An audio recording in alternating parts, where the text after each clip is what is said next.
வணக்கம் மக்களே, வாரம் ஒரு கோவில் பகுதியில் இந்த வாரம் நம்ம பார்க்க இருக்க கோயில் எதுன்னு பாத்தீங்கன்னா நம்ம ராசிபுரம் நித்திய சுமங்கலி மாரியம்மன் திருக்கோயில் தாங்க.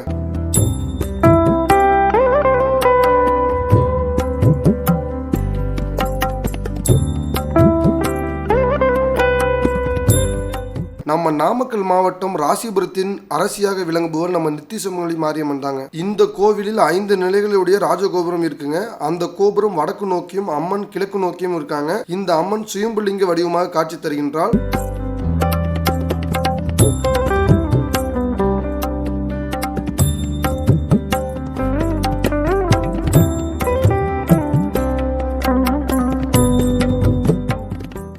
பொதுவாக மாரியம்மன் கோவில்களில் திருவிழா துவங்கும் முன்பு ஒரு கம்பம் நடப்பட்டு திருவிழா முடிந்ததும் அந்த கம்பத்தை நீர்நிலைகளில் விடுவது வழக்கம். நடப்படும் கம்பம் அம்மனின் கணவராக எண்ணி அம்மனுக்கு மாங்கல்யம் பூட்டி சுமங்கலியாகவும் பிறகு கம்பம் எடுக்கும் பொழுது மாங்கல்யம் நீக்கப்படுவதும் வழக்கம். ஆனால் இங்கு காட்சி தரும் அம்மன் நித்தியமும் சுமங்கலியாக இருப்பவள். அதாவது கம்பமும் எல்லா நாட்களிலும் கோவிலில் இருக்கும். திருவிழாவானது ஐப்பசி மாதத்தில் நடக்கும். அப்பொழுது மட்டும் பழைய கம்பத்தை நீக்கி புது கம்பமாக மாற்றியமைக்கப்படுகிறது. இதனால் தான் இந்த அம்மன் நித்திய சுமங்கலி மாரியம்மன் என்று அழைக்கப்படுகின்றாள். திருமணமாக திருமண தடை நீங்க, குடும்ப ஒற்றுமை அதிகரிக்க, தீர்க்க சுமங்கலியாக இருக்க, குழந்தை வரம் வேண்டி இந்த அம்மனை வழிபடுகின்றனர். குறிப்பாக இந்த கோவிலில் ஒரு ஊஞ்சல் வைக்கப்பட்டுள்ளது. அதில் அம்மனின் கால் பாதம் பொறிக்கப்பட்டுள்ளது. அதனை ஆட்டி குழந்தை வரம் வேண்டிக் கொண்டால் குழந்தை பேர் உண்டாகும் என்று சொல்லப்படுகிறது.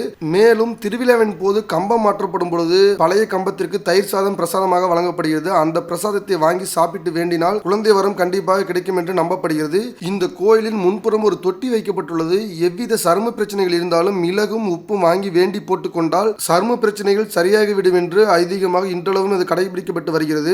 இங்கு அம்மன் சுயம்பு வடிவமாக மட்டுமில்லாமல் சிலை வடிவில் கருணையும் மகிழ்ச்சியும் நிறைந்த முகமாக திகழ்கின்றால். ஒவ்வொரு வருடமும் ஆடி மாதத்தில் 4 வாரங்கள் வரும் வெள்ளிக்கிழமைகளும் அம்மனுக்கு சிறப்பு அலங்காரமும் அதனைத் தொடர்ந்து ஆராதனையும் செய்யப்படுகிறது.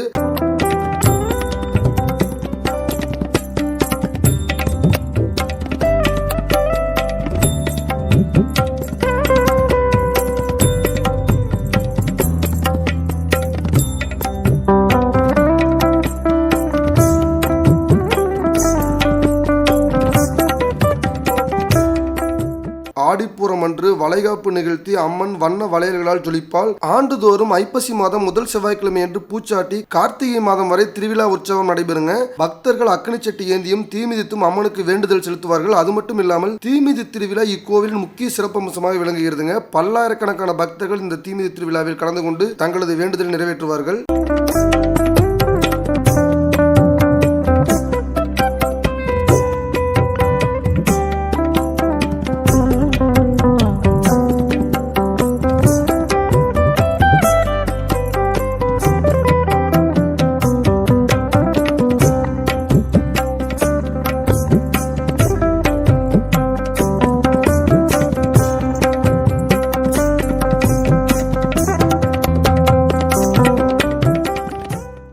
இந்த கோவில் இருக்கும் இடமானது முன்பு விவசாய நிலமாக இருந்ததாகவும் விவசாயி நிலத்தை உழுத போது ரத்தம் வர ஊர் மக்கள் ஒன்று கூடி நிலத்தை தோன்றி பார்த்த போது லிங்க வடிவில் சுயம்பு இருந்ததாகவும் அம்மன் அசாரீதியாக தோன்றி தனக்கு இங்கு கோயில் கட்ட சொன்னதாகவும் சொல்லப்படுகிறது. ஒவ்வொரு மாதமும் மகம் நட்சத்திரத்தன்று நித்திய சுமங்கலி அம்மனுக்கு சிறப்பு அலங்காரம் செய்யப்பட்டு பூஜைகள் செய்யப்படுகிறதுங்க. அது மட்டும் இல்லாமல் தினம்தோறும் நம்ம நித்திய சுமங்கலி அம்மனுக்கு சிறப்பு பூஜைகளும் சிறப்பு ஆராதனையும் நடைபெற்று வருகிறதுங்க. இங்கு தினம்தோறும் சென்று நீங்க அம்மனை பார்ப்பதற்கே மிகவும் பிரகாசத்துடன் அம்மனுடன் முகம் வந்து நமக்கு அவ்வளவு ஒரு சிறப்பு மிக்கதாக இருக்குங்க. நித்திய சுமங்கலி மாரியம்மன் கோயிலில் விநாயகரும் முருகரும் பின்னாடி தனித்தனி சன்னதியில் இருக்காங்க.